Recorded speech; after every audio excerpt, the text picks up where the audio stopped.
ಅಭಿಮಾನಿಗಳು ಯಾವ ಕಪ್ಗೋಸ್ಕರ ಕಾಯ್ತಾ ಇದ್ರು, ಯಾವ ಕಪ್ಗೋಸ್ಕರ ತಪಸ್ತಾ ಆಚರಿಸ್ತಾ ಇದ್ರು, ಯಾವ ಕಪ್ಪನ್ನು ಡಿಮ್ಯಾಂಡ್ ಮಾಡ್ತಾ ಇದ್ರು, ಆ ಕಪ್ನ RCB ಟೀಮ್ ಗೆದ್ದುಕೊಂಡು ಬೆಂಗಳೂರಿಗೆ ಬಂದಿಳಿದಂಥ ಕ್ಷಣ, ಅದರ ದೃಶ್ಯಗಳು, ಆ ವೇಳೆ ಅವರಿಗೆ ಸಿಕ್ಕಂತಹ ಗ್ರ್ಯಾಂಡ್ ವೆಲ್ಕಮ್ ಹೇಗಿತ್ತು ಅನ್ನೋದರ ದೃಶ್ಯವನ್ನು ನೀವು ಗಮನಿಸ್ತಾ ಇದ್ದೀರಿ.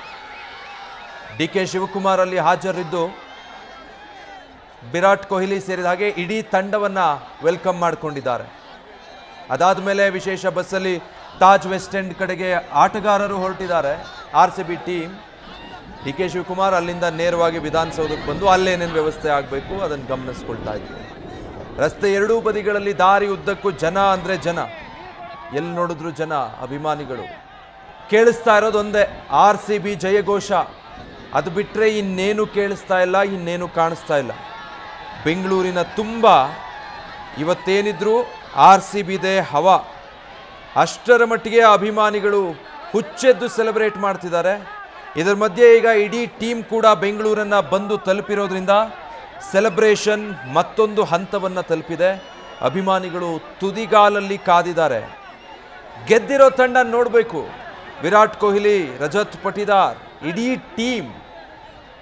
ಟೀಮ್ ಎಫರ್ಟಿಂದ ನಿನ್ನೆ ಏನು ಗೆದ್ರು RCB, ಅದಕ್ಕೆ ಅಭಿಮಾನಿಗಳು ಅಷ್ಟೇ ಜೋಶಿಂದ ಬರಮಾಡ್ಕೊಳ್ಳೋದಕ್ಕೆ, ಅವ್ರದ್ದೊಂದು ಅಭಿನಂದನೆ ಸಲ್ಲಿಸೋದಕ್ಕೆ ಜೋಶಲ್ಲಿ ಕಾಯ್ತಾ ಇದ್ದಾರೆ. ಈ ಕ್ಷಣಗಳು ಬೆಂಗಳೂರಿಗೆ ಬಂದು ತಲುಪಿದಂತಹ ಕ್ಷಣಗಳನ್ನು ನೀವು ಗಮನಿಸ್ತಾ ಇದ್ದೀರಿ. ಬೆಳಗ್ಗೆ 10:30, 11 ಗಂಟೆ ಸುಮಾರಿಗೆ ಅಹಮದಾಬಾದ್ನಿಂದ ವಿಶೇಷ ವಿಮಾನದ ಮೂಲಕ RCB ತಂಡದ ಎಲ್ಲ ಆಟಗಾರರು ಕೂಡ ಬೆಂಗಳೂರನ್ನು ಬಂದು ತಲುಪಿದ್ರು. ಸುಮಾರು 3 ಗಂಟೆ ಅಷ್ಟೊತ್ತಿಗೆ, 3 ಗಂಟೆ ಸಮಯ ಹತ್ತತ್ರ, ಸ್ವಲ್ಪ ಹಿಂದೆ ಮುಂದೆ ಬೆಂಗಳೂರಿನ HAL ವಿಮಾನ ನಿಲ್ದಾಣವನ್ನು ಬಂದು ತಲುಪಿದ್ರು. ಅಲ್ಲಿಂದ DK ಶಿವಕುಮಾರ್ ಅವರನ್ನು ವೆಲ್ಕಮ್ ಮಾಡಿಕೊಂಡು ನೇರವಾಗಿ ಎಲ್ಲರನ್ನೂ ಕೂಡ ಹೂಗುಚ್ಛ ಕೊಟ್ಟು ಸ್ವಾಗತ ಮಾಡಿಕೊಂಡ್ರು. ಅದ್ಭುತವಾಗಿ ನಮ್ಮ ಕರ್ನಾಟಕದ ಧ್ವಜ, ಕರುನಾಡ ಧ್ವಜ, ಅದರ ಜೊತೆಗೆ RCB ಧ್ವಜ ಹಾರಿಸಿ ಅದ್ಭುತವಾಗಿ RCB ಆಟಗಾರರನ್ನು ಬೆಂಗಳೂರಿಗೆ ವೆಲ್ಕಮ್ ಮಾಡಿಕೊಂಡ್ರು. ವೆಲ್ಕಮ್ ಮಾಡಿಕೊಂಡ ನಂತರ DK ಶಿವಕುಮಾರ್ ಅಲ್ಲಿಂದ ವಿಧಾನಸೌಧದ ಕಡೆ ಹೊರಟು. ವಿಧಾನಸೌಧದ ಕಡೆ ಅಲ್ಲಿ ಹೇಗಿದೆ ನೋಡ್ತಾ ಇದ್ದೀರಾ? ಮತ್ತೊಂದು ದೃಶ್ಯ ಅದು. ವಿಧಾನಸೌಧದ ಹತ್ರ ಯಾವ ಥರ ಜನ ಸೇರಿದ್ದಾರೆ, ಅಭಿಮಾನಿಗಳು ಎಷ್ಟು ದೊಡ್ಡ ಸಂಖ್ಯೆಯಲ್ಲಿ ಅಲ್ಲಿ ಸೇರಿದ್ದಾರೆ ಅನ್ನೋದನ್ನು ಈ ದೃಶ್ಯದಲ್ಲಿ ನೀವು ಗಮನಿಸ್ತಾ ಇದ್ದೀರಿ. ಅಭಿಮಾನಿಗಳನ್ನು ಕಂಟ್ರೋಲ್ ಮಾಡೋದು ಪೊಲೀಸರಿಗೂ ಕಷ್ಟ, ಸವಾಲಿನ ಕೆಲಸ. ಯಾಕಂದರೆ ಯಾವುದೋ ಪ್ರತಿಭಟನೆನೋ ಮತ್ತಿನ್ನೇನೋ ಅಲ್ಲ, ದಬಾಯಿಸಿ ಹೆಂಗೋ ಕ್ರೌಡ್ನ ನಿಭಾಯಿಸ್ಬಿಡ್ತೀವಿ ಅನ್ನೋದಕ್ಕಾಗಲ್ಲ. ಬಂದಿರೋರೆಲ್ಲ ಅಭಿಮಾನಿಗಳು ಅಲ್ಲಿ ಖುಷಿಗೆ ಬಂದಿದ್ದಾರೆ, ಸೆಲೆಬ್ರೇಟ್ ಮಾಡಬೇಕು ಅಂತ ಬಂದಿರ್ತಾರೆ.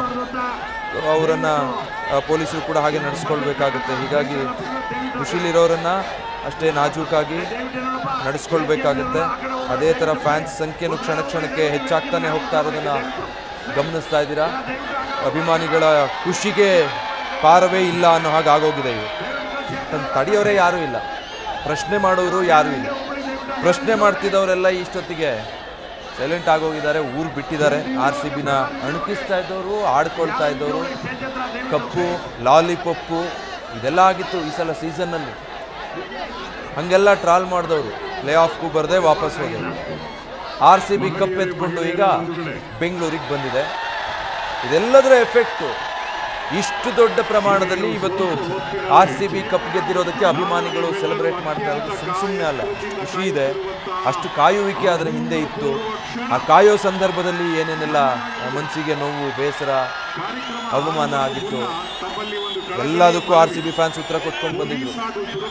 ಯಾವ ಥರ ಟ್ರಾಲ್ ಮಾಡಲಿ, ಏನೇ ಟೀಕೆ ಮಾಡಲಿ, ಎಲ್ಲದಕ್ಕೂ ಉತ್ತರ ಕೊಟ್ಕೊಂಡು ಬಂದಿದ್ರು RCB ಫ್ಯಾನ್ಸ್. ಅದನ್ನು ಫೇಸ್ ಮಾಡಿದ್ರು. ಬಿಟ್ಟರೆ ಯಾವುದೇ ಕಾರಣಕ್ಕೂ ಕೂಡ ಟೀಮ್ ಮೇಲೆ ಇಟ್ಕೊಂಡಿದ್ದಂಥ ಹೋಪ್ಸ್ ಅಥವಾ ಅಭಿಮಾನ ಅದನ್ನು ಕಡಿಮೆ ಮಾಡ್ಕೊಂಡಿರಲಿಲ್ಲ.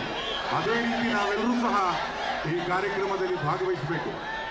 ಜೊತೆಗೆ ವಿವಿಧ ಮಾಧ್ಯಮಗಳ ಜೊತೆಗೆ ಸೋಷಿಯಲ್ ಮೀಡಿಯಾ, ಸಾಮಾಜಿಕ ಜಾಲತಾಣದ ಮೂಲಕ ಇಡೀ ವಿಶ್ವಕ್ಕೆ ಒಂದೇ ಕ್ಷಣದಲ್ಲಿ ಇಲ್ಲಿ ನಡೆಯುವಂತಹ ವಿದ್ಯಮಾನಗಳು ಹೋಗುತ್ತೆ.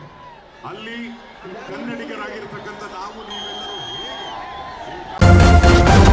ನ್ಯೂಸ್ ಫಸ್ಟ್ ನಿರ್ಭೀತಿಯಿಂದ ನಿಮ್ಮ ಪರವಾಗಿ.